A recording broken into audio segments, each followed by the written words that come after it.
بچی یہ بتا کہ تم پیروں کے بل کیوں کھڑی ہو جاتی ہے؟ تو ایک مرتبہ جناب سکینہ نے کہا رملا تجھے نظر نہیں آتا؟ ارے میری ماں بہنیں مجھ سے قدمیں طویل ہیں، جب وہ سیدھے کھڑی ہوتی ہے میرے گلے کی رسی کھچنے لگتی ہے، میرا دم گھٹنے لگتا ہے۔ ایک مرتبہ رملا نے اپنے باپ سے کہا بابا اس بچی کے گلے سے رسی کھول دی جائے۔ ایک سپاہی آگے بڑھا، سکینہ کے گلے سے رسی کھولی گئی۔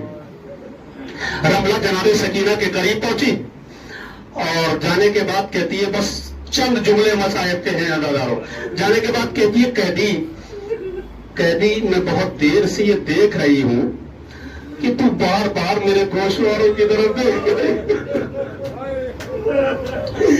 قیدی تو بار بار چھوٹی سی قیدن تو بار بار میرے گوشواروں کی طرف کیوں دیکھ رہی ہے؟